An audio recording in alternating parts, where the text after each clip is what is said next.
जेव्हा अभिजित दिपकेनी सोशल मीडियावरून पोस्ट टाकली तेव्हा एवढा प्रतिसाद मिळेल असं त्यांनाही वाटलं नव्हतं. पण प्रतिसाद मिळाल्यावर लोक त्यांना म्हणायला लागले, तुम्ही भारतात परत जा.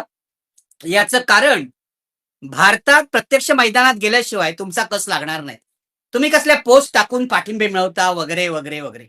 त्यांचं विमान लँड झालं भारतामध्ये आणि विमानतळावरच त्यांना दिल्ली पोलिसांनी घेरून टाकलं. खूप वेळ दिल्ली पोलीस त्यांच्याशी बोलत होते, एकमेकात चर्चा करत होते. काय करायचं, यांना विमानतळावर पडू द्यायचं की नाही, की यांना विमानतळावरच रोखून द्यायचं, हा निर्णय अजून झाला नव्हता.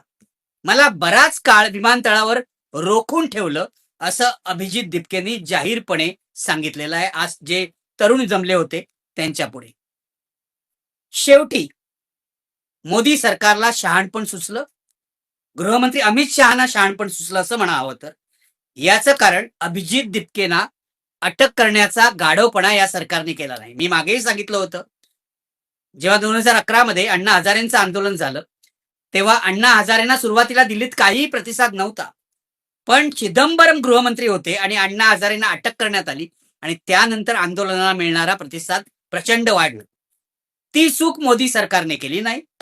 एक मान्य करायला पाहिजे की आज तरी मोदी सरकार समंजसपणे वागलं. याचं कारण दिल्ली पोलिसांचं असं म्हणणं होतं आधी की 7 दिवस आधी परवानगी मागायला पाहिजे जर प्रोटेस्ट करायचं, निदर्शनं करायची तर, असा नियम आहे. लोकशाही राष्ट्रामध्ये निदर्शनं करायला 7 दिवसांची परवानगी लागते. खरं तर पोलिसांनी 1 तासाचा वेळ घेऊन सुद्धा परवानगी दिली पाहिजे असं माझं म्हणणं आहे आणि असंच या युवकांचं म्हणणं होतं. हा नियम सुद्धा आज सकाळी बदलण्यात आला. कारण मी तुम्हाला सांगतो, मोदी सरकार झुकलं.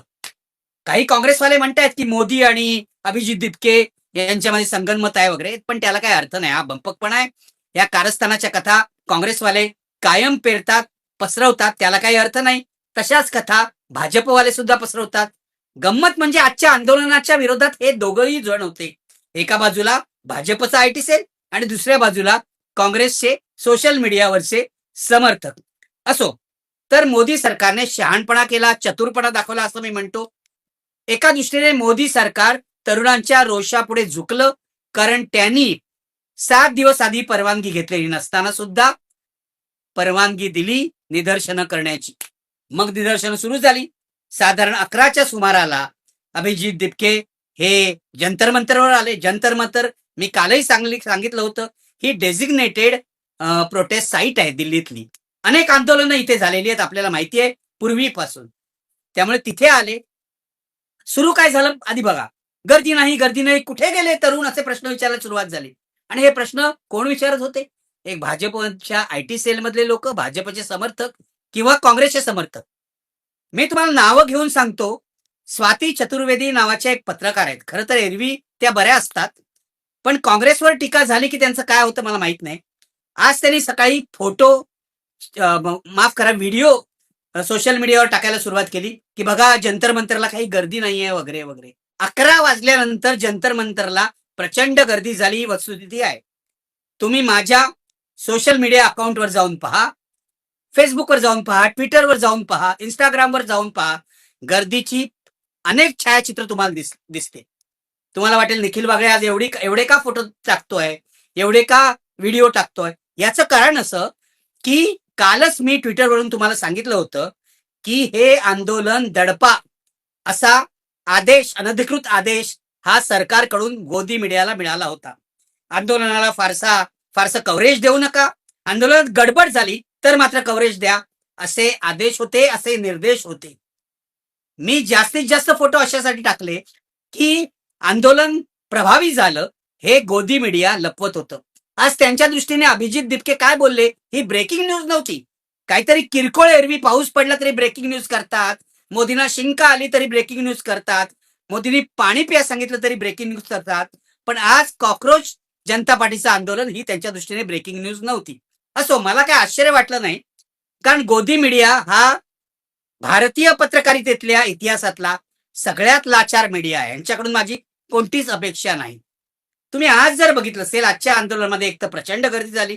तुम्ही फोटो, व्हिडिओ बघू शकता. आणि तुम्हाला पुन्हा एकदा सांगतो, गोदी मीडियावर विश्वास ठेवू नका. टाइम्स ऑफ इंडियावर विश्वास ठेवू नका. इंडियन एक्सप्रेसवर विश्वास ठेवू नका. कधी कधी बऱ्या बातम्या देतात, एवढंच. इंडिया टुडेवर विश्वास ठेवू नका, आज तकवर विश्वास ठेवू नका, मुंबई तकवर विश्वास ठेवू नका. कुणावर विश्वास ठेवा?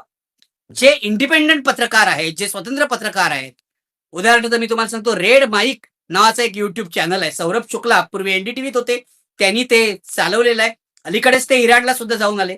त्यांच्याकडून तुम्हाला योग्य बातमी मिळते. किंवा सोहित मिश्राचं युट्यूब चॅनल आहे, प्रशांत कदमचं युट्यूब चॅनल आहे, स्मिता शर्माचं युट्यूब चॅनल आहे. अशी अनेक युट्यूब चॅनल आलेली आहे जी तुम्हाला लाईव्ह बातम्या दाखवतात. अजित अंजुमचं आहे. रवीश कुमार लाईव्ह कव्हरेज करत नाहीत हल्ली, ते फक्त विश्लेषण करतात. त्यांचंही विश्लेषण येईल. पण गोदी मीडियाने जरी दाखवलं नाही तरी गर्दी काही लपली नाही, हे लक्षात घ्या. गर्दी लपली नाही. आणि गर्दी झाल्यावर मग भाजपवाल्यांच्या, भारतीय जनता पक्षवाल्यांच्या पोटात दुखू लागलं. एकीकडे भाजपवाल्यांच्या पोटात दुःख लागलं, दुसरीकडे काँग्रेसवाल्यांच्या पोटात दुःख लागलं. कारण हे दोनच पक्ष या आंदोलनापासून दूर राहिले. सर्व पक्ष म्हणजे तुम्ही बघा, समाजवादी पक्षाचे विद्यार्थी इथे होते, कम्युनिस्टांच्या युनियन्स होता, SFI होतं, AISF होतं, या युनियन्स होत्या. CPIचे राष्ट्रीय पदाधिकारी होते, याच्यामध्ये सामील झाले होते. CPI MLचे नेते सुद्धा या आंदोलनात होते. त्यामुळे भाजपच्या पोटात दुखलं. हे गद्दार कसे काय आले, हे अर्बन नक्षल कसे काय आले, म्हणून त्यांनी या आंदोलनावर काही हिंदुत्ववादी सोडले असं मला म्हणायचं आहे, अशी माझी शंका आहे. कारण व्हिडिओ तुम्ही पाहू शकता, काही हिंदुत्ववादी आले आणि ते म्हणाले आम्ही आलोय नजर ठेवायला, कोणी देशविरोधी घोषणा देत नाहीये ना. अरे, हे हिंदुत्ववादीच मुळात देशाचे शत्रू आहेत, हे लक्षात ठेवा.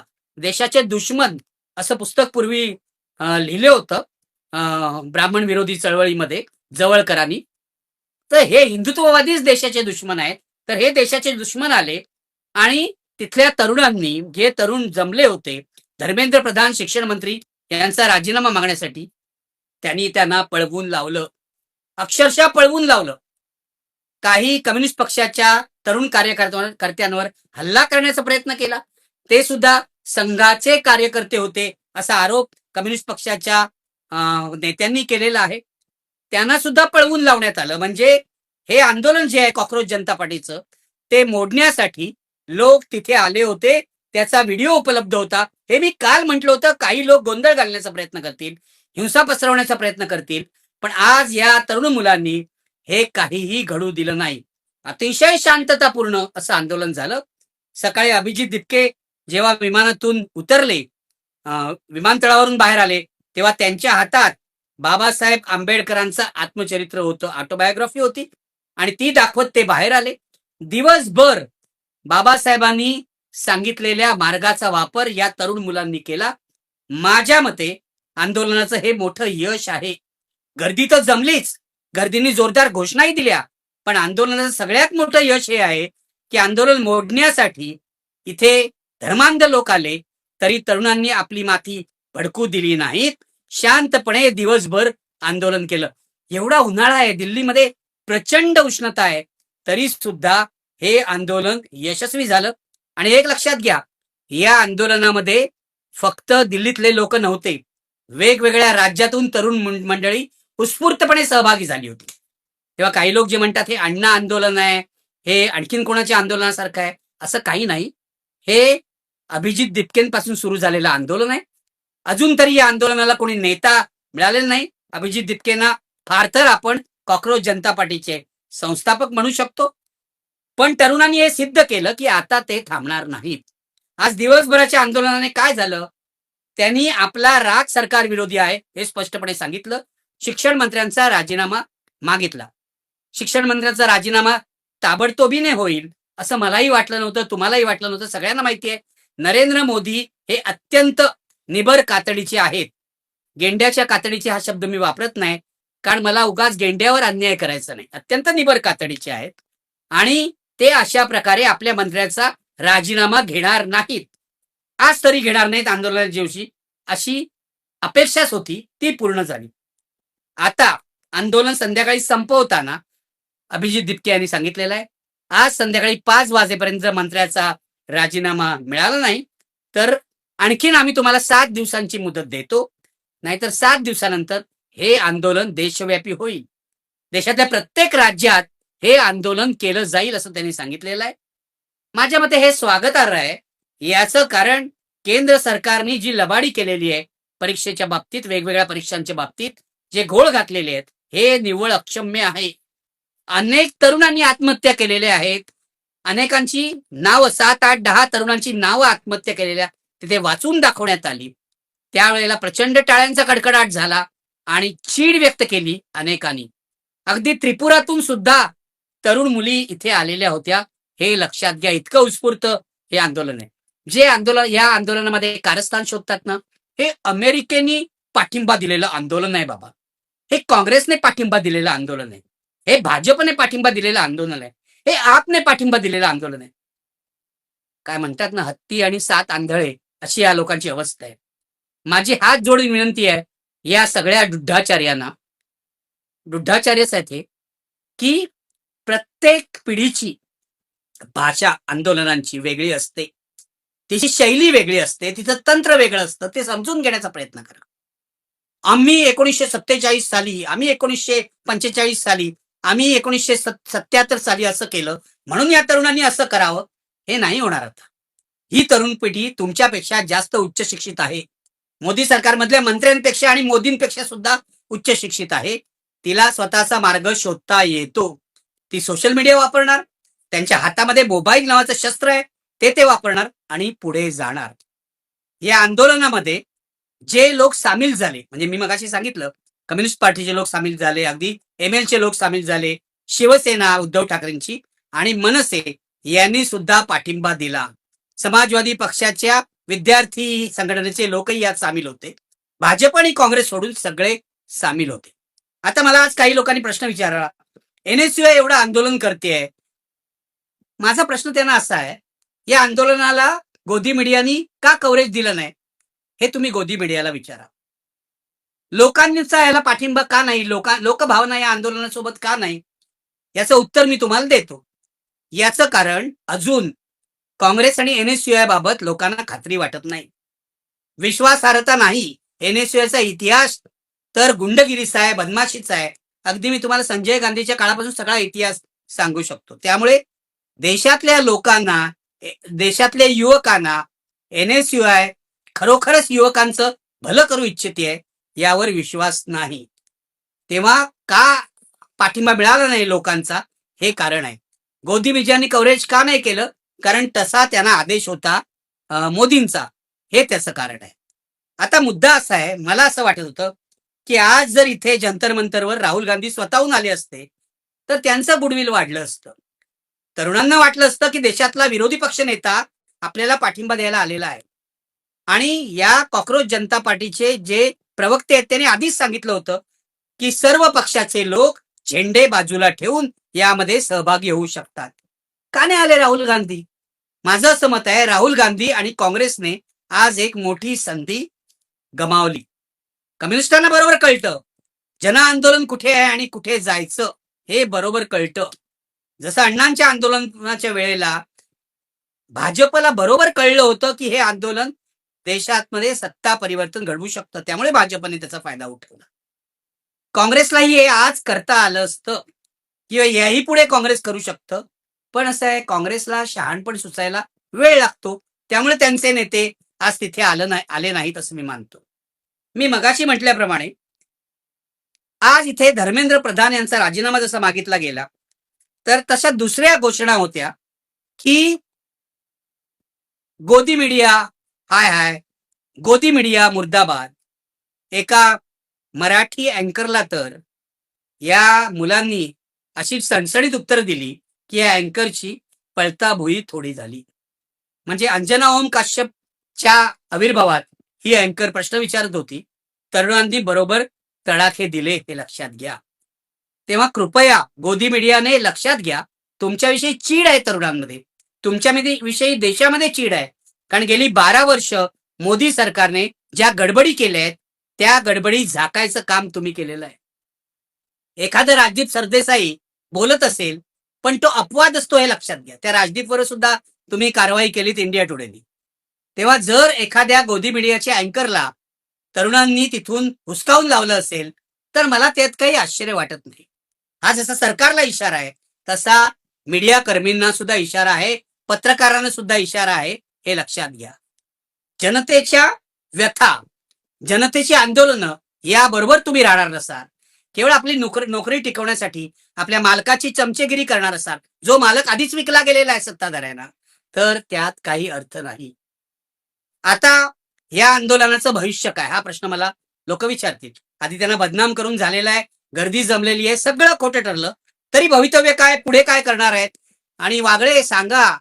आता आता टीका अशा पातळीवर आली काही लोकांची, की भाजपचा आयटी सेल आणि त्यांच्यात काही फरक नाही. म्हणजे नावावरून कोट्या करायच्या, वागळे बगळे वगैरे, हे सगळं होऊन गेलेलं आहे. नवीन तुम्ही काहीच करत नाही.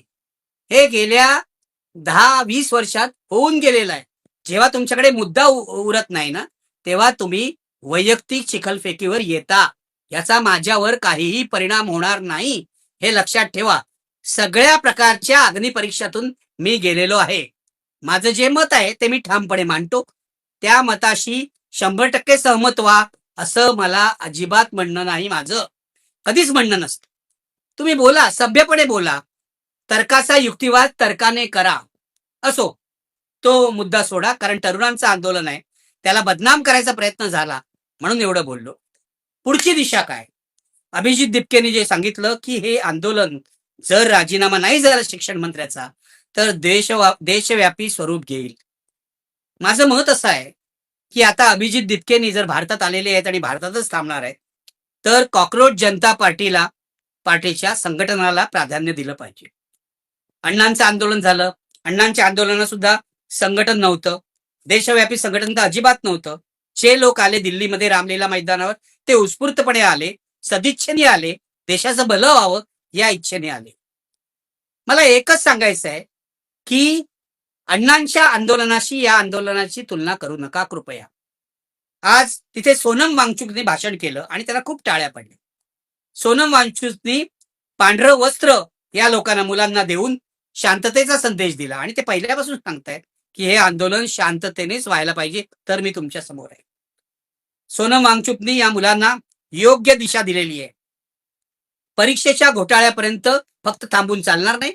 यापुढे पर्यावरणाचे, अर्थकारणाचे अनेक प्रश्न घ्यावे लागतील, हे ते सांगतायत.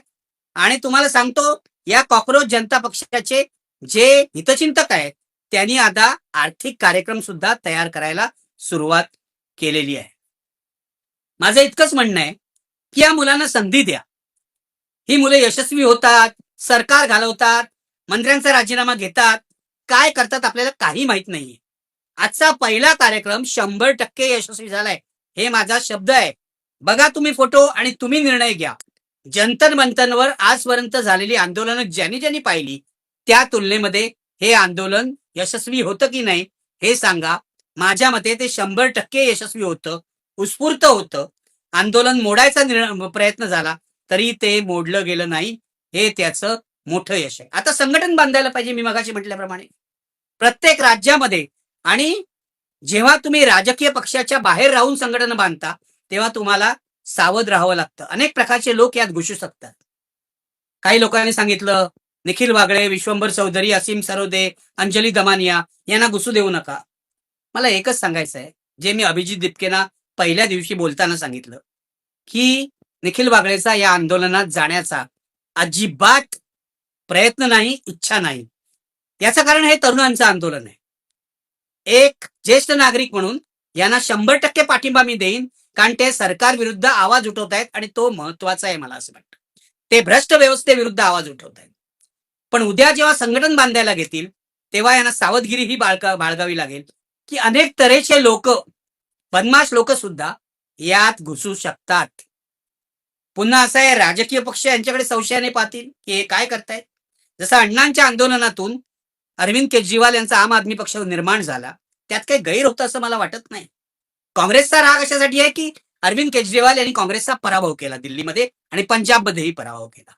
पण अरविंद केजरीवाल यांनी शिक्षणाबाबत किंवा आरोग्याबाबत जे दिल्लीत प्रयोग केले, हे उत्तम होते, याविषयी काही शंका नाही. काँग्रेसने असे प्रयोग आपल्या राज्यात आजवर केले नव्हते, हे तर सत्यच आहे.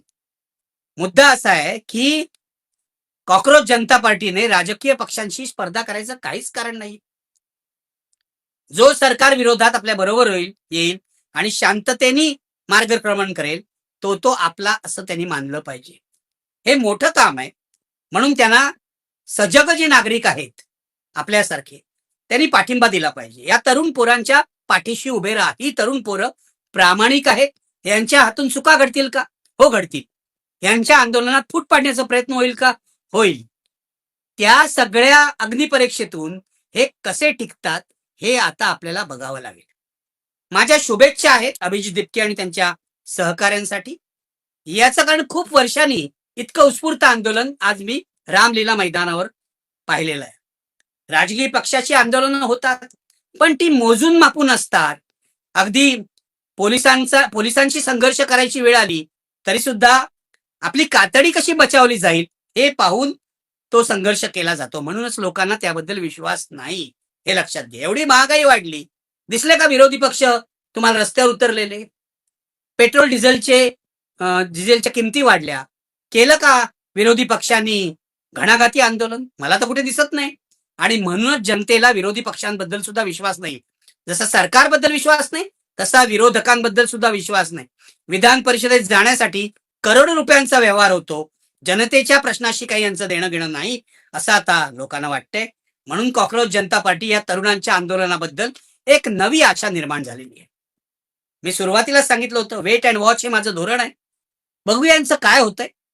पण आता तरी हे योग्य मार्गावर आहेत. म्हणून यांना ज्येष्ठ मंडळींनी, अनुभवी मंडळींनी पाठिंबा द्यायला हवा. मला असं वाटतं की सल्लेही द्यायची गरज नाही. याचं कारण हे तरुण उच्च शिक्षित आहे, स्वतःचा मार्ग निवडायला सक्षम आहेत. उद्या त्यांनी एखादा सल्ला विचारला तर जरूर द्या, पण उगाच फुकाचे सल्ले देऊ नका, एवढंच माझं म्हणणं आहे. आज अनेक ज्येष्ठ मंडळी जंतर मंतरवर होती, कारण या मुलांनी पालकांना सुद्धा आवाहन केलं होतं की तुम्ही सुद्धा मुलांबरोबर या. त्यामुळे ही ज्येष्ठ मंडळी गेली होती. अगदी 70-80 वर्षाचे काही कार्यकर्ते सुद्धा तिथे आले होते, कारण त्यांना आपल्या जुन्या दिवसांची आठवण येत होती. अनेकांच्या स्मृती या आंदोलनाने जागवलेल्या आहेत आणि देशामध्ये बदल घडेल अशी आशा वाटते आहे. मी तुम्हाला सांगतो, 12 वर्ष या देशाचं वाटोळं करणारं हे जे सरकार आहे, मोदींचं सरकार, हे गेलं पाहिजे.